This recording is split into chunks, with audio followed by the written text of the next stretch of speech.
Okay, guys, I want to run through creating a new transaction that is a lease agreement. We are representing the tenant. This is probably the first deal a lot of people do. So we are representing the tenant. We want to create it in back office. We start on the back office dashboard, and you guys should all be familiar with this by now. We go up here, top right, click on create transaction. Now we're not going to search by the MLS because we are representing the tenant.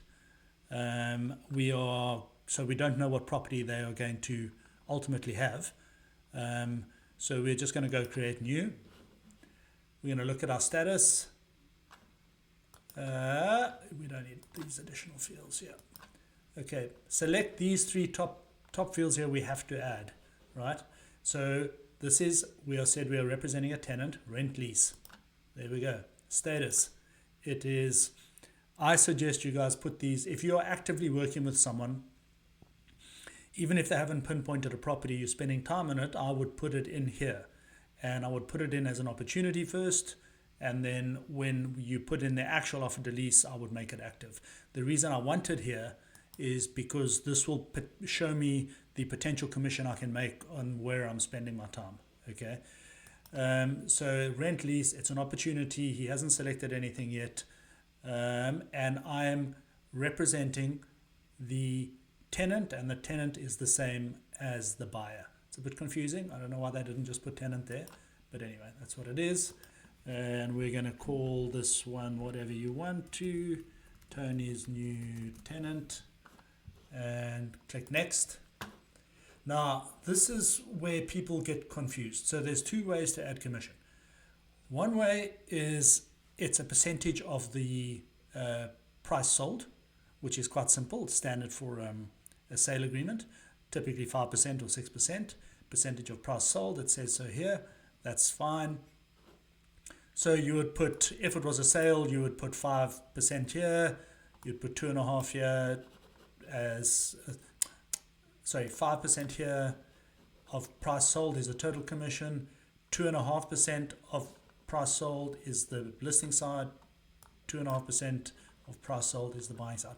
But this is a lease. So lease is different. And typically a lease is 1 year's rental split between the two agents. So let's assume the lease we're doing is $3,000 a month. So I'm going to change it to percentage of price sold to a dollar sign.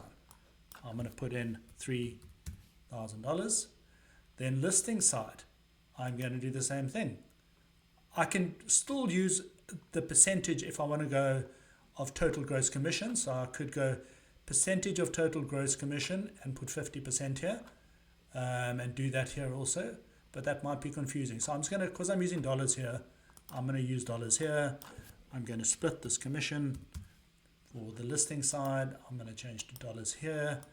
I'm going to split this commission for the buying side, and then I have to add an agent because I have access to all the agents. So I'm just going to make this myself. I've added an agent. You don't have to do that if it's your deal. You are automatically the agent on the deal unless you change it. And then we go next. Now, because I'm representing the buyer, you do need to put the buyer's details in. And if you haven't done this, if they're not already in the database, let's just say his name is Mike Tyndall. Well, he's not there. Okay, so I've written that down. He's not there. You can see there are other Mikes here. So if it was Mike Lopez or Michael Papas, who'd been previously client of the company, he would be there. You could just click on it. But this Mike Tyndall guy, who's a fake guy, is not there. So I've typed the name. So I go create new. And you see it's brought the name across. Okay, last name Tyndall, Mike Tyndall. Brought the name across, then I put in his email address, whatever it is. It's a fake guy. And I don't need to fill all this other stuff in. It can get too complicated. This is more of an admin function when we're assigning leads out and things like that. Click create. Next. Now this is the gist of all of it, and that's why I'm breaking this down into listing when you're representing a tenant, and to creating a transaction when it's a sale, because they're different. So now the next step and final step is you have to select your checklist. So the four most important checklists are: for sale listing, we are representing a property for sale.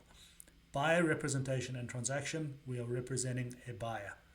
For lease listing, we are representing a landlord leasing his place out. And tenant representation and transaction, we are representing a tenant. Now we are representing a tenant here, so click this checkbox.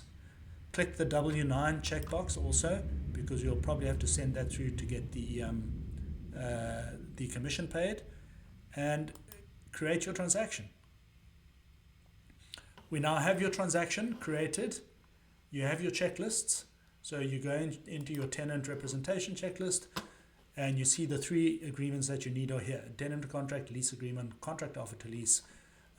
You go into the W9 checklist. The W9 is there if you need to send it through to get your commission paid. And I'm going to end the video there because it's getting a bit too long, but it should be quite clear that it's quite clear to everyone. It's not like super hard. But the most important thing is to firstly get the commission splits right. Don't get confused between the dollar sign and the percentage sign.